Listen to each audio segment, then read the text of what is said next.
Olá pessoal, eu sou Emerson Cavalcante e este é o Estudo do NEP, o Núcleo de Estudo e Pesquisa do Evangelho Vede Jesus. Nosso convite para vocês, sejam através nas redes sociais, seja através da página do Facebook, basta curtir, seja no nosso canal do YouTube, se inscreva, acione o sino de notificações para receber as atividades semanais, os vídeos das atividades do NEP Vede Jesus. Aqui às segundas-feiras, às 20 horas, o estudo do Antigo e do Novo Testamento sobre a ótica, sobre a perspectiva do Evangelho, a boa nova, a boa notícia, a doutrina consoladora para os nossos corações. Relembrando as palavras de Jesus, nos ensinando as demais coisas, as leis naturais, as leis divinas, para nortear a nossa existência. Aqui dentro desse ano de 2023, temos desdobrado nessa sequência, semana após semana, o nosso olhar especial para o Novo Testamento, para as cartas de Paulo, para a carta de Paulo aos Romanos. Nossa série Romanos, verso a verso. Hoje, olhar especial para o capítulo 1, verso de número 31. Aqueles que tiverem aí as suas Bíblias, as suas traduções, quiserem acompanhar conosco essa leitura para as posteriores reflexões aí que faremos em torno da mensagem de Romanos 1, verso 31.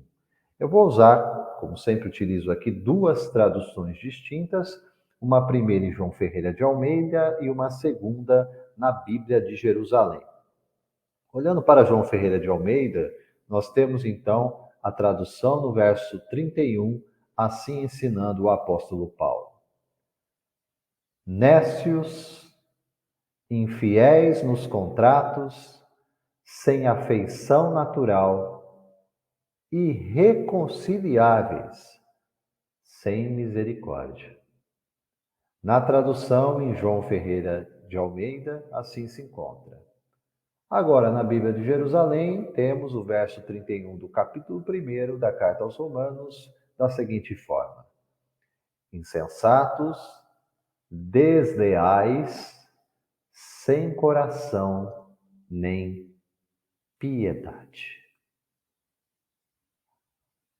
Essa é a lição. Vamos compreender então, olhando essa sequência dentro da carta de Paulo aos Romanos, Paulo detectou anteriormente qual foi o problema, qual tem sido o problema para a humanidade terrestre. Olhando aqui para o nosso quintal, como uma das muitas moradas da casa do Pai, que abriga, que acolhe essa comunidade de espíritos imperfeitos, como eu e como você, para o nosso processo de conciliação ou reconciliação com o nosso Pai, com o nosso Criador, com Deus.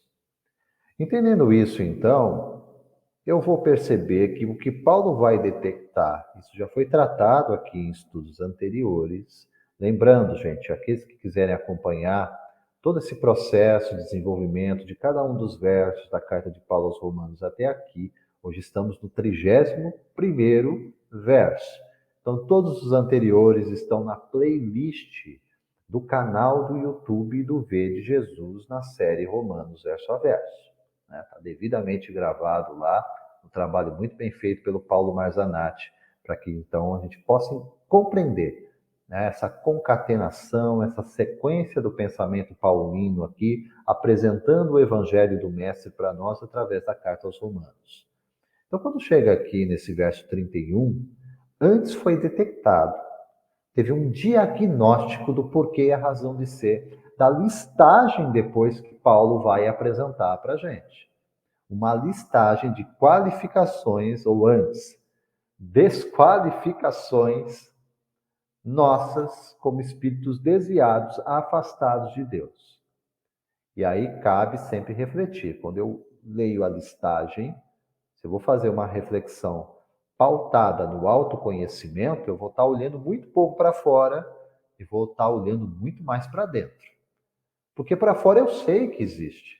Eu sei que há os comportamentos desvirtuados, afastados de Deus. Eu vivo dentro dessa atmosfera, dentro desse ambiente. A grande questão é, eu estou dentro ou fora disso?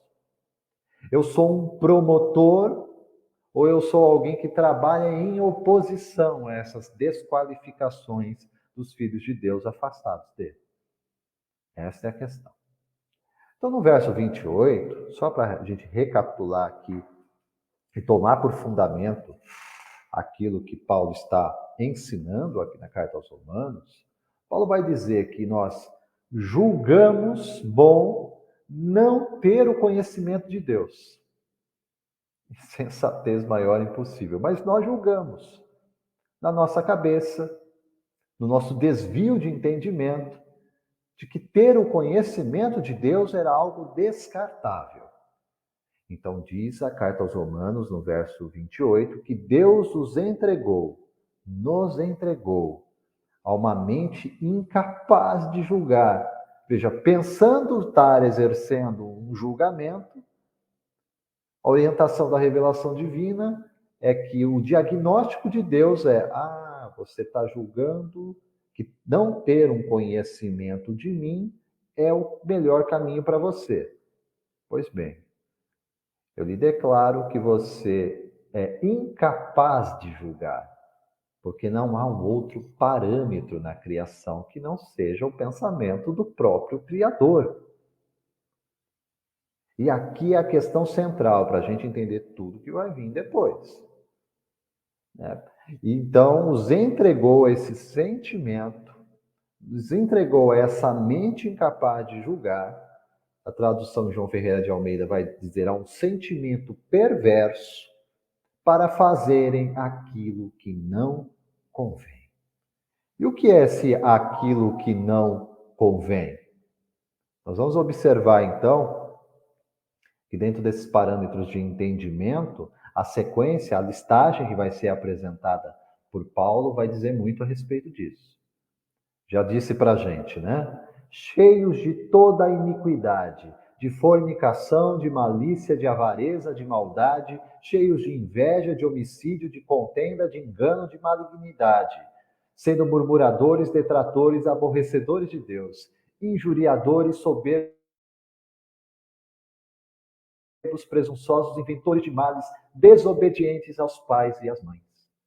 Ufa. Chegamos no verso 31. Amenizou? Aliviou? Não. Paulo continua a listagem para dizer: nécios, infiéis nos contratos, sem afeição natural, irreconciliáveis, sem misericórdia. Amados, se nós estivermos realmente despertos, se a nossa atenção estiver voltada para aquilo que realmente interessa para a nossa existência, eu vou me preocupar muito com essa listagem. Especialmente porque eu tenho segurança que na nossa condição evolutiva, se não na sua totalidade, em grande parte, esses desvios do pensamento de Deus se mantêm como resquícios dentro de nós. Então devem ser tratados. Tratados à luz da Boa Nova, tratados à luz da doutrina consoladora, para que encontremos uma rota, um caminho que já nos for apresentado. Não é algo novo. Não é algo que convém a mim e a você criar. Já nos foi revelado, o véu foi erguido, nos foi anunciado. Moisés e os profetas, olhando para a primeira revelação, o foco central, como diz Kardec, pelo qual se derramou a revelação divina para toda a humanidade, Em Moisés e os profetas eu encontro a lei, a figura central de um Deus único e a promessa da vinda de um Messias. Pois esse Messias veio e permanece conosco. Esse Messias, esse enviado especial, esse Jesus de que falamos, de que anunciamos, e que a doutrina espírita reafirma ser guia, modelo, condutor, o mediador entre Deus e os homens, o nosso governador espiritual. Este Jesus que anunciamos, ele é o parâmetro, ele é a diretriz, ele é a forma pela qual eu devo enxergar a vontade de Deus ao nosso respeito. Nécios, inicia o verso 31. Esse né aqui, na tradução grega, fala sobre a negativa, né? O que não se tem. E do nécios, o cios, né? Vem do conhecimento. Então, aquele que não tem conhecimento, aquele que não sabe, aquele que, portanto, é ignorante nas coisas. Nécio. Agora é bom que se diga, porque às vezes, querendo se isentar da responsabilidade, a gente afirma assim: ah, mas eu não sou responsável por aquilo que eu não conheço, né? Será que não conhece mesmo? Lembra lá do verso 28, que nós já mencionamos aqui na recapitulação? Qual que é o diagnóstico? Voltamos a ele. Inicia o verso 28 para anunciar: e como eles não se importaram de ter o conhecimento de Deus, assim Deus os entregou um sentimento perverso para fazerem coisas que não convêm. Nós, eu e você, não nos importamos de ter o conhecimento de Deus. Aí você vai falar: não, Emerson, mas eu não sou assim. Se você não é assim, se eu porventura não sou assim, é porque houve um despertamento de ordem espiritual. Mas à luz da doutrina consoladora, sabemos que existimos aqui no presente, mas existimos no passado e continuaremos a existir no futuro. E esse passado da humanidade, esse passado daqueles que compõem essa comunidade de espíritos imperfeitos aqui sobre a Terra, é sim um passado de desvios conscientes da vontade divina. Não se importaram de ter o conhecimento de Deus e por isso Deus os entregou a esse sentimento perverso para fazerem o que não convém. Então, ser nécio, ser ignorante aqui é uma opção deliberada. É uma opção insensata, mas cuja responsabilidade recai sim sobre nós. E por isso, esta ignorância está presente na listagem daquelas coisas que não convém fazer ou manter ou repetir nessa existência. Não basta despertar, é preciso transformar a nossa mente. Infiéis nos contratos, sem afeição natural. Gente, todo contrato, né? Toda relação que nós temos aí de nós para com o outro exige um sentido de justiça. Não basta estar bom só para mim. É preciso que o outro também seja beneficiado. Aí, portanto, uma partida e uma contrapartida, e ela deve ser saudável. Quando se diz que são infiéis nos contratos, é porque eu firmei uma determinada coisa, um determinado posicionamento, uma série de normas reguladoras de uma relação, e que eu não fui capaz ou não quis levá-las adiante.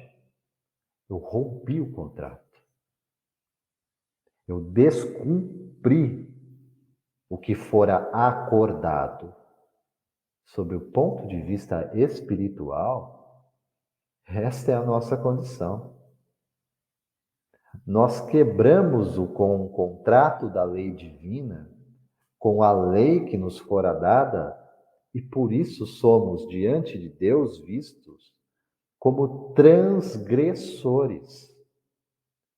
E todo transgressor precisa de reabilitação diante dessa mesma lei. Se eu não enxergar por esta via, eu continuo a me vitimizar e continuo a me posicionar numa condição de isento diante daquilo que deveria ser a via de condução, de acesso, de renovação e de entendimento da minha vida. Lei divina não é revogável. Lei divina não é atualizável sob o ponto de vista de que era uma coisa, passou a ser outra. Não. Palavras de vida eterna. É sobre esta visão, é sobre este entendimento que eu devo me posicionar. Infiéis nos contratos, sem afeição natural. A lei divina que pulsa nos espaços infinitos, gente, é a lei de justiça, é a lei de amor, é a lei de caridade. Quando eu dela me afasto,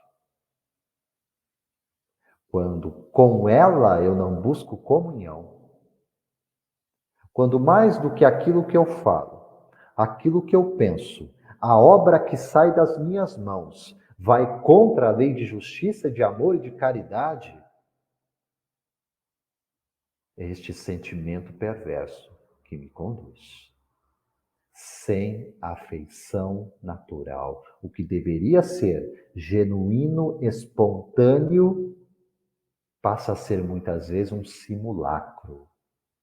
Ou seja, algo falseado, algo que apenas é uma casca social, mas não é algo que está presente no coração, que é o que comanda a consciência. É necessário compreender, portanto, que essa falta de afeição natural diz respeito à nossa não conformação. E que não é aquela conformação, gente, tá bom, eu aceito. Não. É colocar-se realmente na forma. Na forma. É entender que há sim uma razão de ser, de existir, há um sentido, há um propósito na vida. E esse propósito é promover transformação interior, transformação, reforma íntima. É me tornar, sob a perspectiva do Evangelho, nova criatura.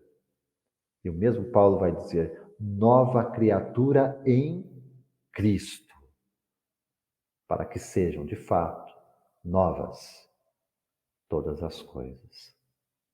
Paulo conclui aqui a listagem para a gente, neste ponto, para nos dizer, além de nécios, infiéis, os contratos, sem afeição natural, somos irreconciliáveis e sem misericórdia. Se os demais pontos são graves, esses são piores ainda. Porque se estamos aqui para viver um processo de reconciliação, se nós estamos na condição mental de irreconciliáveis, é um endurecimento do coração. A palavra dos profetas, repetida pelos apóstolos, nos diz: se hoje, ouvides a voz do Espírito, não endureçais os vossos corações. As profecias com Ezequiel, com Jeremias, já falavam sobre essa quebra do coração. E diz que é necessário fazer uma cirurgia de ordem espiritual. Jeremias e Ezequiel vão dizer assim: tirar o coração de pedra e pôr um coração de carne. significa a nossa humanização. Humanização. Portanto, antes de pensar em angelitude, gente, vamos pensar nisso. Porque é possível que dentro desta condição mental que nós vimos aqui, nécios, infiéis nos contratos, sem afeição natural, irreconciliáveis e sem misericórdia, nós estejamos ainda no estágio subhumano. Não completamos a nossa humanização. Sem misericórdia. Capítulo 10 da obra O Evangelho segundo o Espiritismo, com Allan Kardec. Rememorando a bem-aventurança do Cristo anotada em Mateus capítulo 5, verso 7. Bem-aventurados aqueles que são misericordiosos, porque eles próprios obterão misericórdia. Item de número 4, texto do próprio codificador. A misericórdia é complemento da doçura, porque aquele que não é misericordioso não saberia ser brando e pacífico. Ela consiste no esquecimento e no perdão das ofensas. O ódio e o rancor denotam uma alma sem elevação, sem grandeza. O esquecimento das ofensas é próprio da alma elevada, que está acima dos insultos que se lhe pode dirigir. Uma é sempre ansiosa, de uma suscetibilidade desconfiada e cheia de fel. A outra é calma, cheia de mansuetude e de caridade. Qual das duas almas tem norteado a nossa vida? Não que tenhamos duas, somos apenas um espírito encarnado. Conforme o conceito da doutrina espírita, isto é alma, o espírito encarnado. Pois nesse estágio, eu e você somos essa alma ansiosa, desconfiada e cheia de fel, portanto alimentada pelo ódio e pelo rancor, ou caminhamos para isso, nos importamos com isso, queremos nos modelar nesta afeição de sermos uma alma calma, cheia de mansuetude e de caridade? É com estas questões íntimas, próprias, para a nossa reflexão, que deixamos aqui o recado desse primeiro capítulo da Carta de Paulo aos Romanos, nas reflexões de hoje, no verso de número 31. Esses foram os nossos comentários, então, gente, da Carta aos Romanos, relembrando mais uma vez com vocês o convite pelas redes sociais do NEP, seja a página do Facebook, basta curtir, seja no canal do YouTube, basta digitar NEP Vede Jesus. Se inscreva no canal, acione o sino de notificações para receber os novos vídeos das atividades semanais do NEP. Eu sou Emerson Oliveira Cavalcante e deixo aqui os meus votos de paz, luz e sabedoria. Que Deus nos abençoe hoje e sempre. Até a próxima. Até breve.